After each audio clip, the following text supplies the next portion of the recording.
आप किसी शंकर जी के मंदिर में, देवादिदेव महादेव के मंदिर में एक लोटा जल चढ़ाने के लिए जब जाओ और शिव जी के मंदिर में जब एक लोटा जल चढ़ाने के लिए जाओ, 8-10 माताएं बैठी हो, 4-5 माताएं बैठी हो, 2-4 माताएं बैठी हो, बच्चे कोई हो, बुजुर्ग कोई हो, बूढ़ा कोई हो, पुरुष कोई हो, स्त्री कोई हो, कन्या कोई हो, बेटी कोई हो, और भगवान शिव को आप जब एक लोटा जल समर्पित कर रहे हो, सब बैठे हैं, सब पूजन कर रहे हैं, सब अर्चना कर रहे हैं, सब जल चढ़ा रहे हैं, सब भक्ति कर रहे हैं, और उसी में तुम भी पहुंच गए, आप भी पहुंच गए, एक लोटा जल चढ़ाना प्रारंभ कर दिया। और जब जल चढ़ाना प्रारंभ करा तो समझ लेना कि आज इतनी सारी माताएं जब एक साथ जल समर्पित कर रही हैं, एक साथ भगवान को पुकार रही हैं, तो भगवान की भक्ति में कोई ना कोई एक ऐसी इसमें स्त्री होगी, एक कोई बच्चा, कोई उसमें कोई ना कोई एक ऐसा होगा, और वो अकेला जब शंकर जी को पुकारेगा तो उसके बल पर हम भी तर जाएंगे और हमारा भी कल्याण होगा। कोई अकेला, कोई एक, ऐसी तो बंद कर दो, आवाज आ रही है।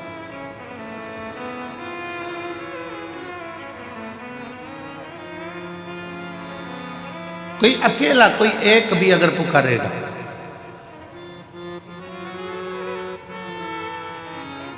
और अकेला यदि एक भी अगर उसमें से पुकारता है और उसमें से 10 हैं, अच्छा देखो बहुत सरल रही है, साधना कर रही हैं, अर्चना कर रही हैं, कितना सुंदर। माँ पार्वती मैया जब छोटी सी अवस्था में, बाल्य अवस्था में भगवान शंकर की आराधना करने के लिए बैठती हैं तो अकेली नहीं बैठी हैं, अपनी सहेलियों को साथ लेकर बैठी। इसका प्रमाण काय में मिलेगा गुरुजी? तो इसका प्रमाण मिलेगा हरतालिका तीज की कथा।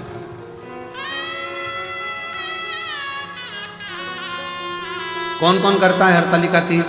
हाथ उठाओ जरा, करते हो सब लोग? तो हरतालिका तीज की कथा में प्रमाण मिलता है कि पार्वती जी अपनी सहेलियों के साथ एक वन में चली गई, गुफा में पहुंच गई, गुफा में कंदरा में पहुंचकर उन्होंने शिव जी की आराधना करना प्रारंभ किया, अपनी सहेलियों के साथ शंकर भगवान की आराधना में डूब।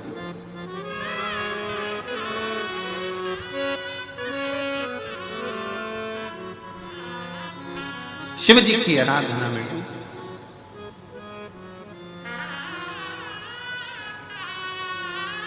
क्या हुआ? पार्वती जी तो तप साधना कर रही थी, सहेलियां क्या कर रही थी? सखियां क्या कर रही थी? पार्वती जी तो शंकर के पार्थिव शिवलिंग का पूजन कर रही थी। सखियां क्या कर रही थी? सहेलियां क्या कर रही थी?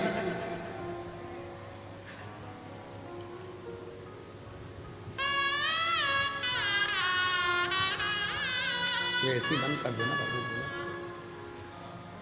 सहेलियां क्या कर रही हैं? सखियां क्या कर रही हैं?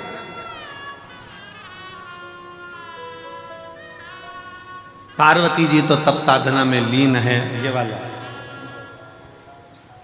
पार्वती जी तो तप साधना में लीन है, सखियों में लीन है। पार्वती जी तो शिव जी की भक्ति में लीन है, और सखियां कर क्या रही? क्या कर? सखियां, पार्वती जी तप करती हैं, साधना करती हैं, पार्वती जी शिव को राजी करती हैं, और सखियां खड़ी खड़ी पार्वती को देखते देखते भगवान शंकर से प्रार्थना करती हैं, बाबा कब सुनोगे? ये बेचारी कब से तुम्हारा इंतजार कर रही है, कब से तुम्हें पुकार रही है, एक बार तो बाबा आओ ना, इसकी सुनो, इसकी सुनो। पुकार शंकर, पुकार। पार्वती जी अपना काम कर रही हैं, सखियां सब उसके लिए प्रेयर कर रही हैं, विनय कर रही हैं, निवेदन कर रही हैं। आप सुनो, जब रोज रोज मंदिर में 4-5 माताएं, जीजियां, बेटियां, बेटा, भाई सब मंदिर में मिलते हैं ना, तो तो मंदिर में कभी कभी मुख से निकल जाता है, ये रोज आती है बाबा के दरवाजे पर, रोज बाबा को जल चढ़ाती है, रोज बाबा का भजन कर, रोज कर। बाबा को भी लगता है कि रोज आती है।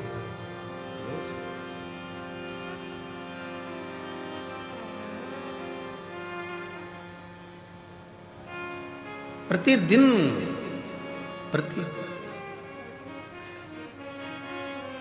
एक महिला बैठी हुई है, एक माँ बैठी हुई है, जिसके घर में 25 साल तक औलाद नहीं हुई।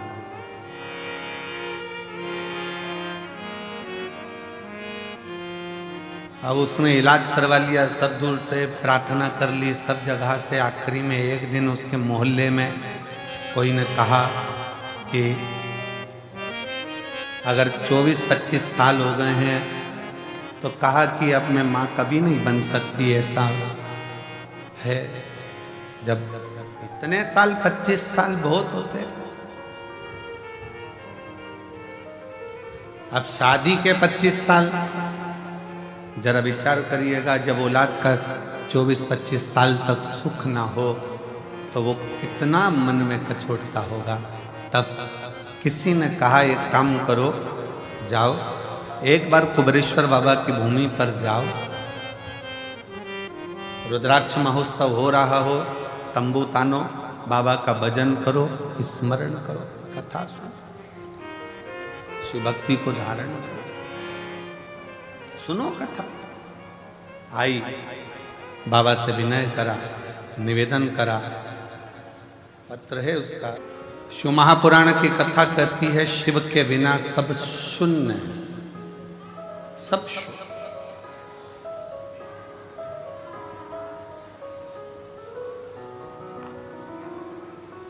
शिव के बिना सब शून्य। श्वास है तो शिव।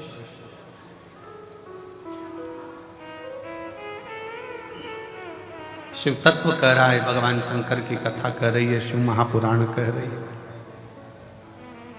सामूहिक प्रार्थना में बहुत बल होता है।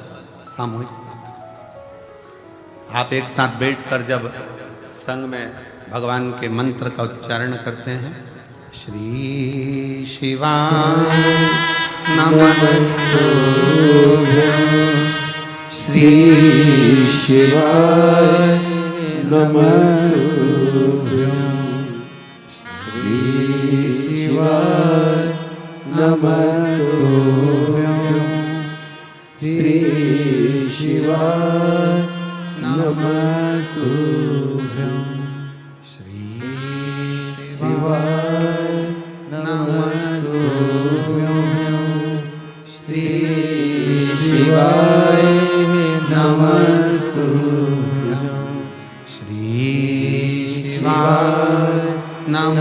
नमस्तुभ्यं, श्री शिवाय नमस्तुभ्यं।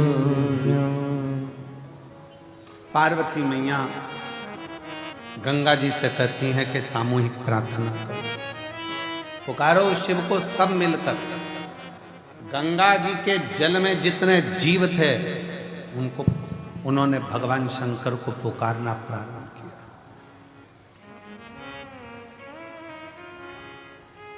खूब पुकारा। गंगा जी भी पुकार रही हैं, गंगा जी के जल में रहने वाले जीव भी पुकार रहे हैं। शिव जी का नेत्र खुल गया,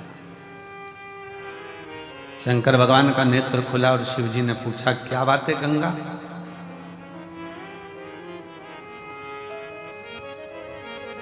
आप तो दुनिया के नेत्र के अश्रु पोंछने वाली गंगा अगर आंख में आंसू भरा रहे हैं तो क्यों, किस लिए? गंगा जी कहती हैं कि आपके कंठ में जो विष की भरा हुआ है, उसकी जो तपन है, वो तप के कारण, विष की तपन के कारण गंगा के जल में जो जीव हैं वो भी थोड़े तप रहे। आप कृपा करिए। शिव जी ने उसी समय एक क्षण की देरी नहीं करी, एक क्षण की।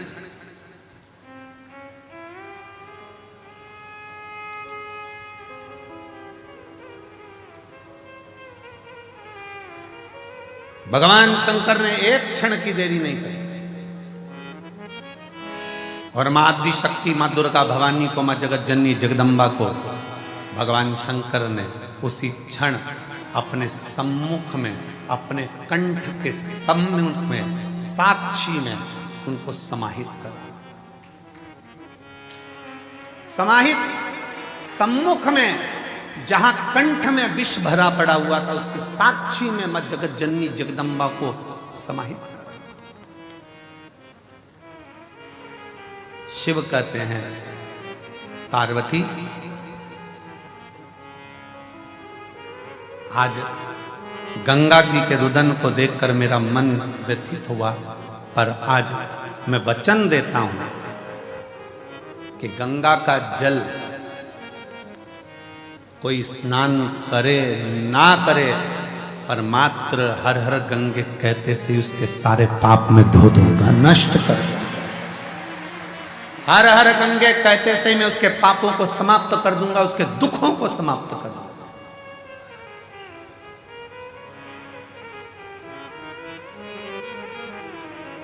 आप लोग गंगा नहाने जाते हो, क्या बोलते हो? जम के बोलो जरा, हर हर गंगा। मैं उसको उसी क्षण पापों से मुक्ति दे दे, उसी क्षण उसके दुखों का निवारण करा।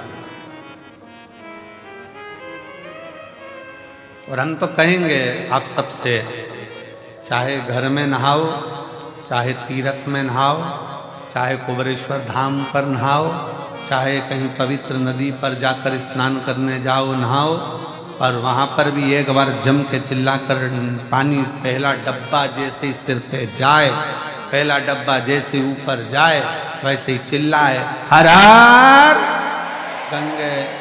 कम से कम गंगा मैया हमारे पूर्व के पाप को काटती तो जाए।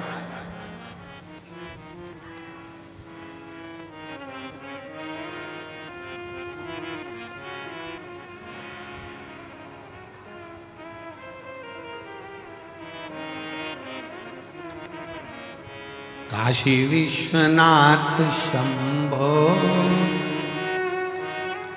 विश्वनाथ गंगे, हरे हरे महादेव शंभो।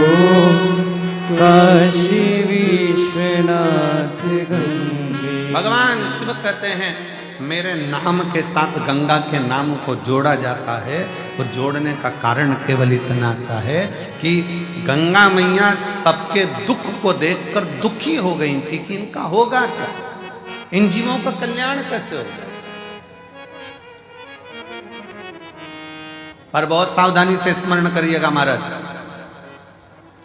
अगर अच्छा सत्संग श्रवण करा है जिंदगी में, अगर श्रेष्ठ सत्संग की ओर आगे बढ़े हो, सत्संग में पहुंचे हो, सही तरह से अगर भगवान की भक्ति का सत्संग तुम्हारी बुद्धि में, चित्त में, मन में बैठ गया, तो समझ लेना कि तुम्हारे जीवन का वैसे ही उद्धार हो गया, वैसे ही उद्धार हो गया। दो ऋषियों में झगड़ा हो गया, एक वशिष्ठ बाबा, एक विश्वामित्र, दोनों झगड़ लिए। वशिष्ठ बाबा कहते हैं और विश्वामित्र जी कहते हैं, दोनों में आपस में कुछ ना कुछ बात की तनातनी।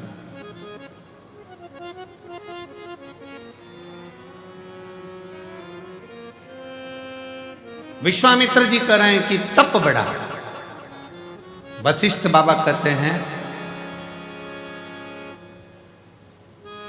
भगवान शंकर का जो सत्संग, शिव की जो कथा, शिव महापुराण की जो कथा, वशिष्ठ बाबा कहते हैं कि ये शिव नाम का सत्संग, शिव पुराण, भगवत भजन, ये बड़ा सत्संग बड़ा। दोनों में झगड़ा हुआ,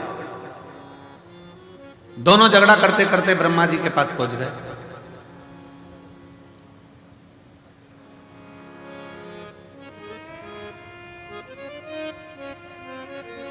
और दोनों झगड़ा करते करते ब्रह्मा जी के पास पहुंचे और ब्रह्मा जी उससे पूछा कि बताओ, हम तप बढ़ा कि शिव महापुराण का सत्संग बढ़ा? तप बढ़ा कि सत्संग बढ़ा? ब्रह्मा जी मन में सोचे, अगर मैंने एक भी नाम ले दिया तो ये दोनों मेरे प्राण खाएंगे। जब उलझन उत्पन्न होती है तो बीच में कोई नहीं आता। ब्रह्मा जी ने कहा मेरे पास में इसका उत्तर नहीं है, तुम भगवान नारायण के पास जाओ।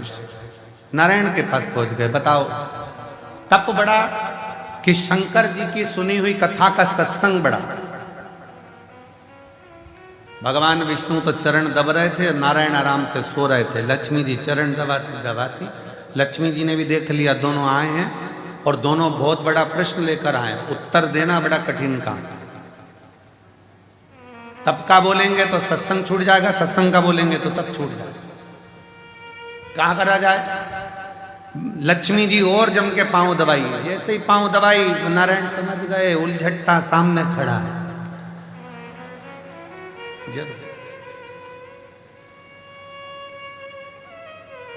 जब दुकान पर जाओ सामान खरीदने के लिए और दुकान का मालिक दो तरह से चाय की आवाज लगाता है। एक बार प्रेम से बोलता है जाओ जरा मैडम के लिए चाय लेकर आओ, इतना सारा कपड़ा ले रही है सामान, जाओ मैडम के लिए चाय ले। और मालिक चिल्लाकर बोले ओ नाना दो जल्दी लाना। समझ लेना, वो समझ गया। चली जाए तब आना। और नाना गया चाय लेने, और जब मैडम चली गई और कह रहे मैडम बैठो तो थोड़ा रुको, तो थोड़ा रुको, थोड़ा बैठो। अब हम बोले नाना हमको तो जाना है, हमको तो जाना है। ओ नाना दो चाय जल्दी। गया नाना, क्योंकि नाना को पहले से सिखा के रखा था चले जाना आराम से घर घूम के आ जाना, थोड़ी देर बाद जैसे चाय लेने जाए फिर हम बुलाए तब आ गए। लक्ष्मी जी ने चरण दबाया अच्छी तेजी से जम के, जो चरण दबाया भगवान समझ गए कोई उलझट्टा सामने खड़ा है, जरूर कोई बात। लक्ष्मी जी पर भगवान ने सोचा कि आज एक नहीं दो आए हैं, सामने जाकर प्रणाम तो करूं। भगवान नारायण उठकर बैठ गए। वशिष्ठ बाबा को विश्वामित्र जी को नमन करके बोले कैसे आना होगा? प्रश्न तप बड़ा कि शिव जी की कथा का सत्संग बड़ा। भगवान नारायण ने कहा इतनी छोटा सा प्रश्न का उत्तर मैं दूंगा, अब तुम जो प्रश्न टीचर के लायक है वो टीचर से पूछो, जो प्रोफेसर के लायक है वो प्रोफेसर से पूछो।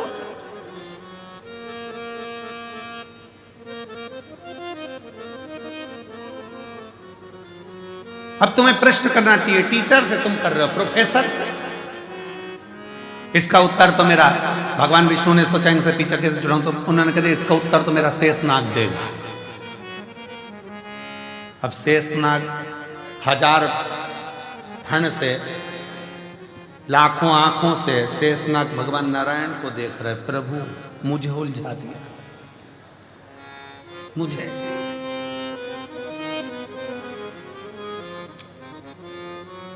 ये उसी में का हाल है ना, जैसे भगवान कृष्ण से नंद बाबा, एक बार नंद राय जी बैठे हुए थे और भगवान कृष्ण आंगन में खेल रहे थे। खेलते खेलते भगवान कृष्ण ने मोर को देखा। मोर देखते से ही नंद बाबा के पास में आके उनकी गोदी में बैठ गए। देखते से ही बोले कितना सुंदर है ना बाबा। बाबा बोले हाँ। कौन है बाबा? तो कि मोर है। बाबा मोर मतलब? बाबा ने कह दिया ये दूल्हा है। तो बाबा इसकी दुल्हन कहाँ है? बाबा ने कभी आएगी। थोड़ी देर बाद मोर नहीं आ गई तो कि दुल्हन। बाबा आप दूल्हा हैं? हाँ। यशोदा मैया दुल्हन? हाँ। बाबा मैं दूल्हा कब बनूंगा? तो तुरंत नंद बाबा ने मोर का पंख उठा के कन्हैया की चोटी में लगा दिया। तो आज से दूल्हा। अब एक दिन कन्हैया जी दूल्हा तो बन गए। थोड़ी देर बाद भगवान नंद बाबा के पास जाकर बोले बाबा। बाबा बोले क्या है? दूल्हा तो बन गया, दुल्हन? नंद बाबा ने कहा बेटा अब इतना सा कन्हैया 5 साल का, वो तेरी बुआ आएगी ना, वो तेरे लिए दुल्हन लेके आएगी। अब बुआ तो राखी लाती थी, दुल्हन कब से लाने लगी? बुआ आएगी वो दुल्हन लाएगी। अब कन्हैया इंतजार करता करता करता, बच्चों को बहुत याद रहता है, हम बड़े भूल जाएंगे पर बच्चे याद रखेंगे, क्योंकि मम्मी ने कहा था बुआ आएगी तो ये लाएगी, तो बच्चा जैसे ही बुआ का इंतजार करता, त्योहार पे बुआ आई और बच्चे तैयारी में बैठे, क्या लाए बता। बच्चों को अगर बहुत याद रहता है। अब जैसे ही बुआ आ रही थी, कहाँ है, छकड़े में, बैलगाड़ी में, जो सुना बैलगाड़ी में, कन्हैया बैलगाड़ी की ओर भागा। सुनंदा जी अंदर गई, क्या बात है भैया, क्या हो गया। नंद बाबा ने कहा कि बात ऐसी है कि कन्हैया बहुत दिन से दुल्हन दुल्हन कर रहा था, मैंने कह दिया था बुआ लाएगी, अब क्या होगा जीजी समझ में नहीं आ रहा है, पूरा राखी का त्योहार बिगाड़ देगा ये लाला। तो इतने में सुनंदा जी बोली तुम चिंता मत करो, मैं आ रही थी बरसाना से, तो वहाँ पर ब्रजभानु जी की छोरी बोली कि काकी कहाँ जा रही है, तो कहा मायके, अब की बार मुझे भी घुमा ला, मैं उसको अब की बार छकड़े में बिठा कर ले आई हूँ, मैं अब की बार छकड़े में बिठा कर ले आई हूँ, लेकर। अब ये अंदर राधा रानी लंबा सा घूंघट करके बैठी, खूब लंबा घूंघट। अब कन्हैया ने कहा उतर जा, तू मेरी दुल्हन है। कन्हैया जैसे ही बोले, राधा जी तुरंत, चल मैं तुझे हाथ पकड़ के उतारता हूं। राधा जी बोले हट, दूर सरक। कन्हैया जी दूर सर के राधा जी धीरे से उतरी, घूंघट लेकर राधा रानी धीरे धीरे बढ़ने लगी। घूंघट बहुत बड़ा था राधा जी का, नीचे देहली थी। कन्हैया बोले नीचे देहली है। राधा जी घूंघट हटा के बोली सब मालूम है, तू मत बोल, सब मालूम है।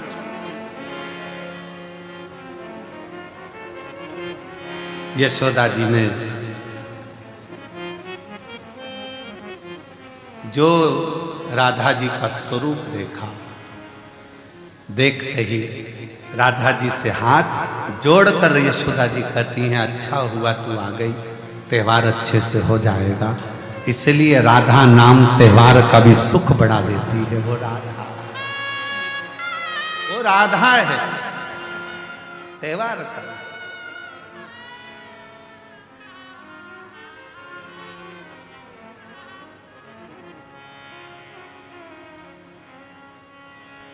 कभी उलझन उत्पन्न हो जाता है तो टाला जाता है।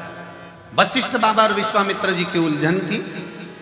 वो बोले कि बताओ तब बड़ा कि शिव जी का सत्संग बड़ा। उलझन,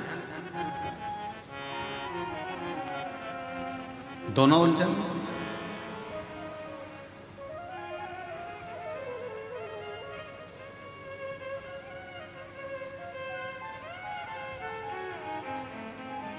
अब बाबा ने कह दिया शेषनाग बताएगा। शेषनाग जी के मन में आया क्या बताऊं इनको।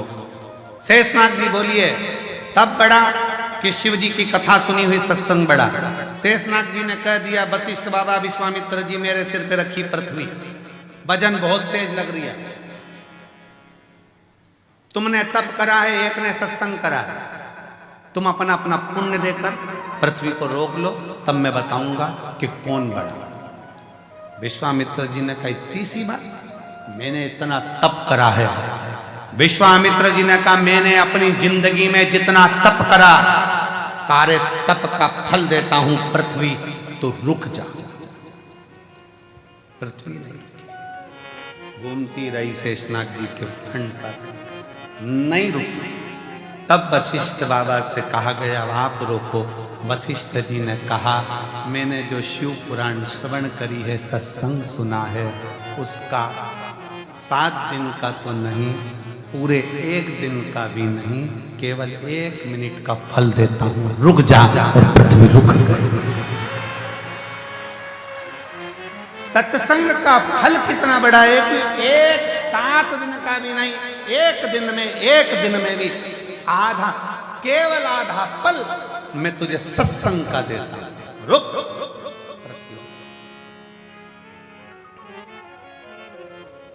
एक आधी में से आधी भी उन्हीं और आधी घड़ी दे सत्संग का फल।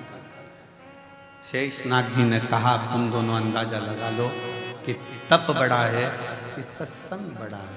तप में अकेले बैठकर साधना कर लोगे, इंद्रियों को संयमित कर लोगे, पर इतनी जल्दी परमात्मा मिलता नहीं है।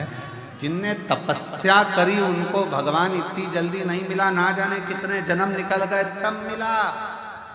पर जितने सत्संग करा, मीराबाई सत्संग कर ली अपने दादाजी के पास में बैठकर, जिसने सत्संग करा और दादाजी ने कह दिया कि पत्थर की मूर्ति भी दूध पीती है, तो मीरा को आश्चर्य हुआ।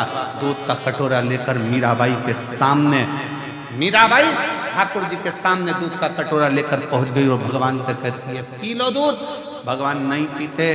तब मीराबाई कहती है दादाजी बीमार पड़े हैं, डबल से आऊंगी नहीं, पीना हो तो पी ले। तो भी नहीं पिया। अब की बार मीराबाई पास में गई भगवान द्वारकानाथ के कानों में कहती है 2-3 दिन तक दूध नहीं पिएगा तो दुबला हो जाएगा, पी ले पी ले। भगवान ने चांदी का कटोरा हाथ में उठाया और गटर गटर दूध पीना प्रारंभ कर दिया। खाली बर्तन को अंगूठी से बजाती बजाती मीराबाई, अंगूठी से बजाती बजाती मीराबाई जब अपने दादाजी के पास में आई, दादाजी का स्वास्थ्य देखने के लिए बहुत सारे बैठे थे, तो पूछा दादाजी ने क्यों मीरा तू कुछ प्रसाद लाई? मीराबाई बोली वो तो छोड़ा ही नहीं, पूरा पी गया। दादाजी हंस के बोले पागलों जैसी बात मत करो, पत्थर की मूर्ति द्वारकाधीश, मैं रोज भोग लगाता था, कभी आके नहीं पिया, कैसे पी गया? तू पी गई होगी। गांव के लोग हंसने लगे मीराबाई को कि यही दूध ले गई थी, यही पी गई होगी, कोई पत्थर की मूर्ति दूध पीती है? मीराबाई ने कहा फालतू का इल्जाम मत लगाना, चलकर देख लो, अब भी पिलाकर बता देती हूँ। सारा गांव इकट्ठा हो गया, मीराबाई ने कटोरा रख दिया, भगवान से कहा पी लो, मुझ पे गलत इल्जाम लग रहा है, मैं कोई दूध के पात्र का दूध पीऊंगी, पी लो। भगवान आए नहीं, मीराबाई की आंखों में जल भर गया। भगवान के कानों के पास में जाकर कहा दूध पी ले, तेरे को तेरे बाप की सौगंध है। भगवान ने कटोरा उठाया, सबके सामने चांदी का कटोरा उठाकर भगवान गिरधारी गोपाला मेरा दूध पी गया, सबके सम्मुख में। सत्संग का प्रभाव। मीराबाई ने कहा जब मेरे दादाजी भगवान की पत्थर की मूर्ति को भी दूध पिलाने की सामर्थ्यता रख सकते हैं, तो गुरु ऐसा ढूंढूंगी जो मुझे गिरधारी से मिला देगा। संत रविदास जी मिल गए जिन्होंने गिरधारी से मिला दिया। भाव से जिस पर भी हो गई तेरी करुणा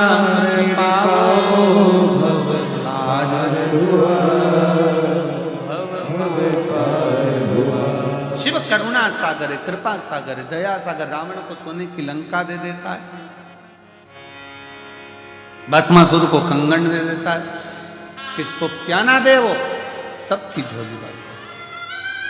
शिव कथा कर रही है मैनावती की गोद में जो माता पार्वती जी है, पार्वती जी ने जो बाल्यावस्था में सत्संग देवऋषि नारद से श्रवण करा, सत्संग का बल बढ़ा और शिव की आराधना में शंकर भगवान के पार्थिव लिंग का निर्माण कर कर उसका पूजन कर रहे हैं। जब जब तकलीफ आए तो घर के ही गमले में, बगीचे में एक मिट्टी का ढेला तैयार कर कर, शिवलिंग तैयार कर कर वहीं पूजन कर कर वहीं विसर्जन कर दो। पार्थिव पूजन बहुत मायना रखती है, बहुत।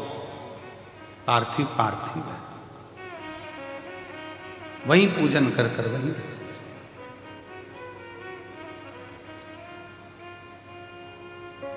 महाराज।